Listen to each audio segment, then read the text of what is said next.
Good morning, class, and welcome to lesson 2 of the Get Good Academy. Today, we're going to be going over prize check. Now, a lot of you are going to watch this video and you kind of see that intro and you're like, I know that I'm supposed to do this already. Good.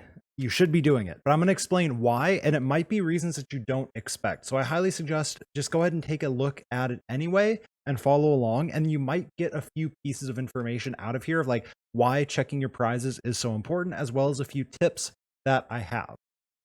Let's talk about the purpose of today. Importance of prize checking. We're going to talk about why it is actually important, what it is. Prize checking is checking for what your prizes are. You have a 60 card deck, you draw 7 cards at the start, put a basic Pokemon down, and then you put 6 cards in your prizes that are face down. You do not know what they are.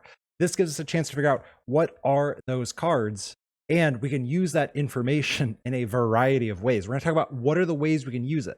Because very often, if you're on Poke Twitter, stay off of Poke Twitter, but if you're on Poke Twitter, follow me first off. Second off, you've seen people complain, oh, I lost this one because I prized blank. I lost this one because I prized blank. Not only is that usually a bad excuse, there is the rare time where prizing something is actually detrimental, but typically you should know it and you should be able to actually use it to your advantage. It is something very important. You don't just prize check to know what you have in your prizes. You know what to prize check to because it's going to change the way you play the game. And we're going to go over some tips on how to prize check efficiently. And then, of course, you're going to get assigned a quick little homework assignment. So why? No, we have access to. No, we do not have access to. So you play 4 Professor's Research in your deck. You go through your deck. You should be able to count 4 Professor's Research. If you count 3 and there are none in your hand, you know that you prized one of your 4 Professor's Research. Why does that matter? It gives us a way to construct our game plan. There are a variety of cards that are incredibly important to figuring out how are you going to win this game. It could be how many bosses you have. It could be your primary attackers. It could be energies. It could be your Eldegoss so that you can get back a boss's orders. It could be welders if you're playing a fire deck. It could be Houndooms if you're playing single strike. It could be your single strike energies. It could be your Urn of Vitality. A ton of stuff. You need to know, what do I have access to and what do I not have access to in my deck. Then you can come up with your game plan. You do not want to play to a game plan that you can't play towards. For example, you play a Mew from Unbroken Bonds. You prize it in a matchup you need it. That's incredibly important to know. You have to be careful of not letting your opponent beat you by using Gmax Rapid Flow or by using whatever snipe attack they may have. Yes, it sucks. You don't want to prize your tech card in a matchup where you need it. But if you do, you have to figure out a game plan around it. You don't just fold and you don't just scoop as soon as you see a card is prized. You figure out, okay, I have to approach things a little bit differently now. And that is why it is so important. If you know your opponent's about to Gmax Rapid Flow you, and you're like, Mew's in deck, you play a quick ball, Mew's not in deck, you should have already known that. The very first time you go through your deck, you should know what is prized, and you should construct a game plan around what you do and do not have access to. Prize cards are actually a good thing at times. You draw prizes, that's like drawing cards.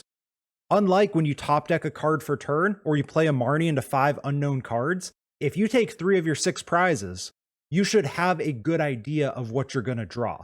That's where your prize card knowledge is good. It's not just about what don't I have access to, it's what am I going to get access to after I take a knockout. So for example, we've got in here, you have boss, you have a draw support, you have an Eldegoss prize. It lets you know how much can you extend to take a knockout. We've all been in that situation where it's like, I can take a knockout here, but I'm going to go down to a 0 card hand. Well, if I'm going to get 2 prizes and I know that I've got 2 draw supporters and a quick ball prize, and I've got a Dedenne in deck because I know it's not prized because I check my prizes. 3 of my 6 prize cards are either draw supporters or an out to Dedenne. I can go to a 0 card hand because I feel confident I'm going to take one of these draw cards off of my prizes. On the flip side, if you know your 6 prizes are not draw cards, they're not ways to get Dedenne, they're not ways to get Crobat, you might say, maybe I'm going to vibe this turn. I'm not going to overextend.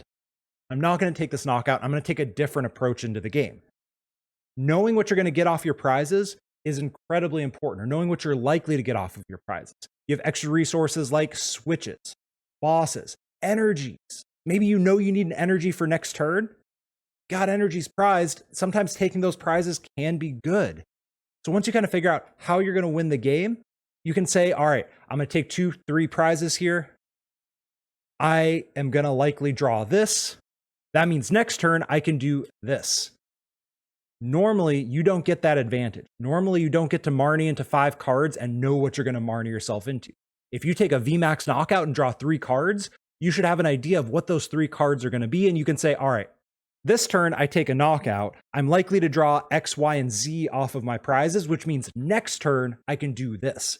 Thinking ahead in the Pokemon trading card game is one of the most valuable things you can do. You don't play turn to turn. You play, all right, this turn if I do this, that means next turn I can do this. Knowing what's prized is also, I'm going to get this off the prizes, probably. Obviously there's not 100% chance. You don't know what's in which of the face down cards you're going to get. But you can say, all right, I'm likely to draw blank off of the prizes, which sets me up nicely for next turn to do this, which means this turn I can do this. It's just extra card draw. And it's one of those reasons why people have said, what if we got rid of prizes and you just had like 6 tokens you had to take? I think taking prizes is incredibly valuable. Drawing extra cards and getting a larger hand is so good. And if you know what your 6 prizes are, you can use it to your advantage to really map out your game incredibly well. I think Azul GG is one of the best people to watch for this. If you watch him on Twitch when he's playing a tournament, he will very blatantly say, all right, I know blank is prized because he checks his prizes like a good player does. Which means if I take this knockout, I get blank off the prizes, I'm good to go for next turn. So valuable. So it's not just about, I prize my bosses so I don't have access. You need to know that. If your opponent runs to the bench, you prize 2 of your 3 bosses, this boss has to matter. If you're deciding between a research and a Marnie, if you prize 2 of your 3 bosses, you should know that. So you say, I'm going to Marnie instead of research so I can serve this boss. Your prizes aren't going to punish you if you know what they are. So you say, all right, I've got 2 bosses prized. I have to make this 1 boss count, pull another boss off the prizes. Statistically, pretty good odds. If it's 2 of your 6 prizes, you're taking 3 of them. All right, I'm good to go. I've got a boss for next turn. So the how. Your first deck search. First time you play a quick ball, a Pokemon communication, whatever else can go in the deck, a cherish ball, a tag call, whatever you're playing. You should always take a look at your prizes. Now, there's 2 ways to do this. You can either identify all of your prizes. If you play on PTCGO, 100% you should identify all 6 of your prizes. PTCGO puts the cards in order, and it puts them in the same order every single time. So you identify all 6 prizes. It shouldn't take you more than about 30 seconds. It'll take a little bit of practice. Or IRL, you probably can't identify all 6 prizes immediately. That's okay. I think one of the biggest things that I misunderstood when people told me to check prizes when I first started is, how am I supposed to find all 6 prizes right away? You probably won't. You should identify key cards. This depends on each deck. If you're playing a welder deck, you want to find your welders. If you're playing Shadow Rider, you may want to find out, what is my Shadow Rider line? Do I have Ordinary Rod? How many energies do I have? Do I have Gengar Mimikyu? How many Marshadows? If my opponent plays Path of the Peak and I'm playing Shadow Rider, what's my Stadium count? What's my Marshadow count? This is going to come back into a future video where we talk about knowing matchups. It's actually going to be one of the very soon videos about, like, how are you winning the game? That informs your prizes. You should know how most of the games are going to go about in your head. You should know, what resources do I need? IRL, the first prize check, what are the resources you need? Which of them are in your deck? You should be able to know that immediately. Sometimes you'll know all 6 prizes by checking the important cards. Sometimes you may only know 2 of the 6. Anywhere in between those is totally okay. If the important cards aren't prized, you can figure out the other ones later. If the important cards are prized, you have to tell yourself, all right, this is my game plan. These are the resources I have to take my first set of prizes. Then I'm going to take some prizes. They're going to be good cards. I'm not complaining, oh, I prized 2 of my 4 Spiritombs. I've done this a lot. I've played a lot of Spiritomb. I have prized 2 or honestly 3 of my Spiritombs before and still won the game because I recognized it on that first deck search. Oh no, I prized 2 Tombs. I prized 4 of my 7 energy. Every single resource has to count. to get the prizes, to get the resources I need off of said prizes. So PTCGO, identify all of them. 100% of the time, you have no excuse other than laziness not to identify all 6 prizes on PTCGO. They make it so easy. IRL, it is much harder to check your prizes. Just look for those key cards. So another thing you need to do is double check as the game goes on. The first deck search, you should be able to identify a few of the prizes, looking for those key cards for the matchup and for your deck. Keep looking. Every time, if you're going to quick ball in the middle of the game, go through your whole deck. Don't grab your deck, say, oh, the second card in my deck is the Pokemon I wanted. I'm going to go ahead and take this. Keep going through your whole deck. Move the Pokemon to the top of the deck, and then keep looking through the entire deck. This is a pre-release deck. It's nothing spicy. Grab the Pokemon you want, put it on the top, then thumb through the rest of your deck really quick. Give a double count. See, okay, how many more bosses do I have? How many more research? How many more Marnie? How many of this evolution line? Do I have my ordinary rod? Do I have whatever it is you might need? Double check as you move on. Sometimes you think something's prized and it isn't. Sometimes maybe 2 of the cards stuck together just a little bit and you missed it. It will happen. It'll happen to the best players in the world where they'll say, these are my 6 prizes. They look through their deck and they're like, oh, my Mew from Unbroken Bonds actually was here. I missed it. Cool. That's why on your second, third, fourth deck search, you double check. You always, always, always scroll through your deck or thumb through your deck as quickly as possible, unless time matters. In a best of 1, 25-minute round, it's not going to matter. Best of 3, things will change a little bit. You have to be a little faster. Sometimes you don't have time to go through your deck. We're going to assume best of 1 right now and IRL. Always just give a quick look through what's in your deck.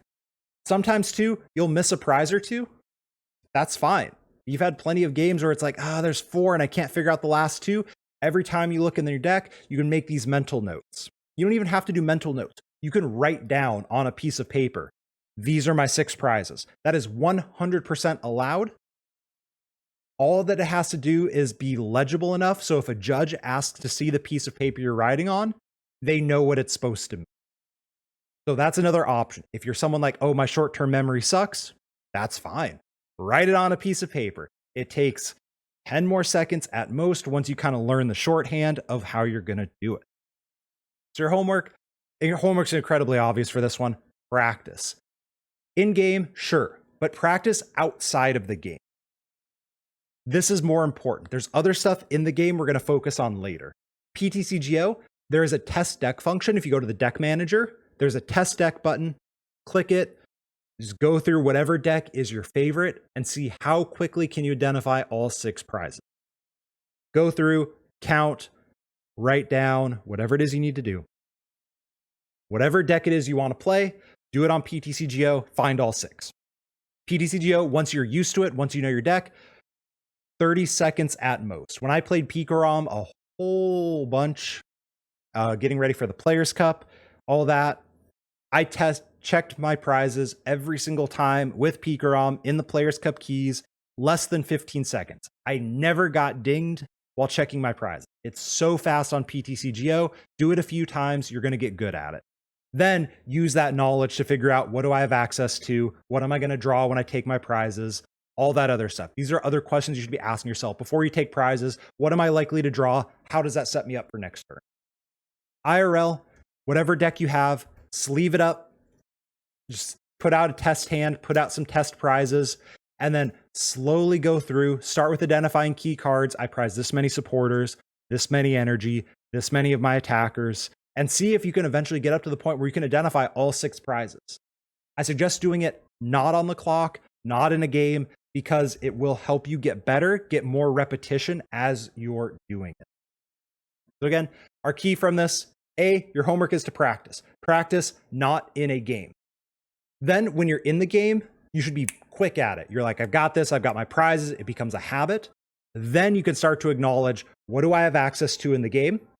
Identify a game plan around, this is prized, so I don't have it. And then when you're going to take prizes, you should be asking yourself, what prizes am I going to draw? How does that set me up for my next turn? And then you can kind of game plan, well, if I'm likely to draw, this VMAX off of my prizes, maybe I want to attach to this V. It's really hard to come up with super specific examples, but you should be asking yourself, these are the prizes I'm likely to draw. How does that set me up for my next turn and what I'm going to do on my next turn? Yes, sometimes you get Marnied. Sucks. Hopefully this was a little bit helpful. Hopefully those of you who even knew the concept of prize checking is important were able to get something out of this. And we're going to have class number 3 coming up in the next few days. Remember, like, comment, subscribe. Let me know down below if there's anything you think I missed or there's any questions you have. Feel free to post here. Feel free to post in the Discord, and I'll catch you all in the next video for the next lesson. Peace out.